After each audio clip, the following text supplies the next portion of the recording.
Hello and welcome, commercial residents and property owners, to the mapping feedback exercise for the zoning code rewrite effort. To give you a heads up on where we stand with regards to the overall schedule for this project, we're starting to wrap up the major framework of our new form-based code. We've met with City Council several times to discuss the new code, and we now feel we're in a position to take feedback on the mapping of our new form zone overlays, which of course requires your feedback. This video provides you with the methodology that was used to apply our form zone overlays to the C1 and C2 properties contained within and surrounding downtown Golden. And it's intended to be viewed prior to filling out a brief questionnaire that is embedded in this project's Guiding Golden page. This video is intended for individuals in the neighborhood who either own or rent property with commercial zoning. But of course, all community members within the city of Golden are welcome to view. So to jump right in, I want to go over the basic concept of the form-based code and how it has been applied across the community. The image you see on the left, the map, is a representation of the C1 and C2 zone districts as they exist today, concentrated in the downtown area. The C1 and C2 zone districts are commercial zone districts that, for the most part, permit a list of development regulations that are uniform across the district's boundaries. These regulations indicate how the permitted uses can be constructed on site. For instance, they regulate things like how far the building can be set back from the property line, the maximum building height, the maximum lot coverage, and other things. These are some minor, and in addition to this, there are some minor overlays across the downtown commercial properties that do regulate varying maximum building heights, depending on where you're located.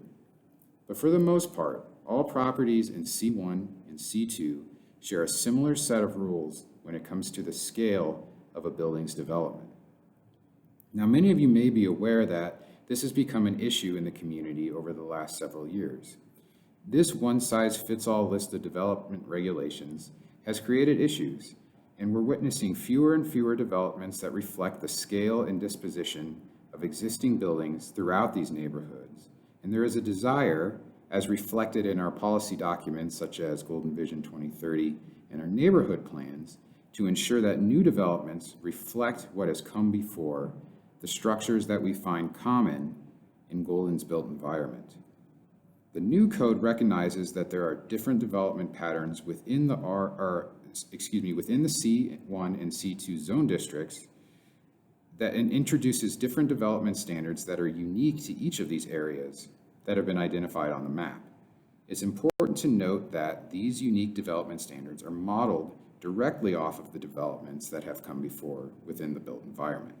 So if you look at the map on the right, you'll see these different areas that are called form zones in the new code, represented by different colors that overlay on top of the C1 and C2 zone district standards that still exist to regulate the land use. Again, it's important to note that this rezoning effort was not about changing the underlying use on a property. If you have C2 zoning when you enter this process, you shall have C2 zoning when you exit this process, and the same uses that were promoted before will be promoted in the future. What we are addressing is the scale of how those uses are expressed on the property. So we will maintain these C1 and C2 boundaries for the purpose of telling you what you can build. The purpose of the form zones is to tell you how you can build it. So for instance, if you are located in the Main Street B form zone, you shall be permitted C2 developments that reflect traditional Main Street developments. The same is true for the Main Street A form zone, the difference being that the scale of development is much larger in the previous example, the Main Street B, which represents the core of downtown. Main Street A still promotes traditional Main Street buildings, but of a smaller scale.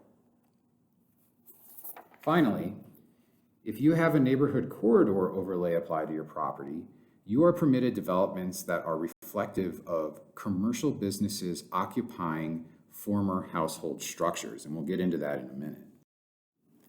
So you may be asking yourself, doesn't our current code do all the things that you've just indicated by these form zones. Again, not exactly. As I mentioned before, the current code provides a list of development regulations that affect the scale of development within C1 and C2 universally. It's this one-size-fits-all approach. Replacing this approach will be the ability to choose from a catalog of pre-canned development templates that are modeled off of the development patterns that are common to these areas today, again, reflected in the built environment. These pre-canned templates are called form types, and each is uniquely tailored and contains a list of regulations that affect, again, things like setbacks, building height, lot coverage, and for the first time, maximum building size, or a cap on the total finished square footage above ground. We provided these form types based on observations of the current built environment, with the hopes of regenerating the types of development that you see common throughout the community of Golden. Each of the form zones that we'll discuss in this presentation, Main Street A, Main Street B, and Neighborhood Corridor, have their own curated list of development form types available to be utilized. So because we're talking about mapping and collecting feedback on mapping, let's talk about the methodology of how these form zones were applied and a little bit about those curated lists of form types. To start with Main Street B, the common development pattern present in this area of downtown, again, this is C2 use zoning, are that of the traditional Main Street block face that we are all familiar with in downtown Golden. These developments are typically 2 to 3 stories in height and represent some of the oldest buildings in Golden.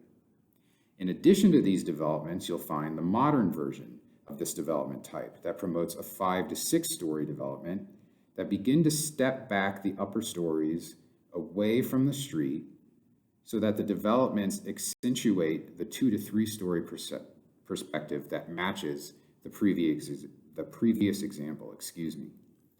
Moving forward, form types will be promoted in Main Street B to allow for these types of developments to continue and be regenerated, but only permitting these specific form types, these categories of form types, there's a few contained within each category, eliminates any potential unforeseen development pattern that doesn't fit the character of downtown Golden.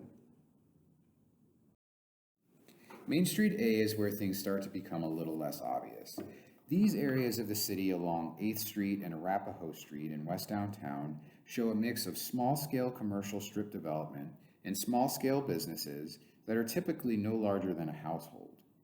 Therefore, moving forward, we are promoting form types that allow commercial uses to occupy smaller form types that are similar in size to a household and will blend in better with the surrounding neighborhoods, surrounding developments, and the surrounding historic district.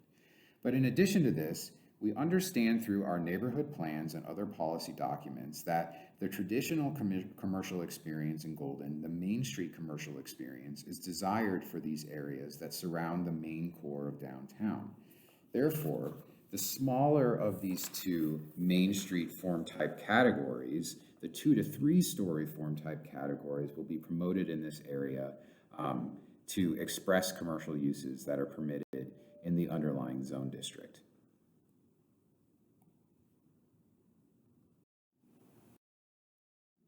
The neighborhood corridor area of C2 is even more unique, as one consistently observes commercial uses occupying former residential structures, not only in the form of single-family homes with new businesses, but also larger scale residential structures, such as this example, the row of 3 townhomes.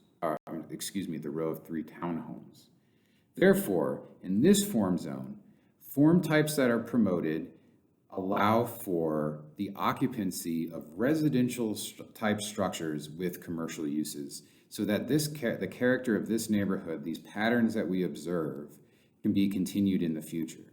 This is also consistent with, and also provided for, the traditional office type structures and traditional commercial type structures we also observe in these neighborhoods. Form types are provided to promote a scale of building that is similar to these types of developments. Thank you for taking the time to review this primer video. We would love to hear your feedback in the survey that is contained in Guiding Golden. Please let us know what you think about the form zones and how they've been applied to this area of Golden.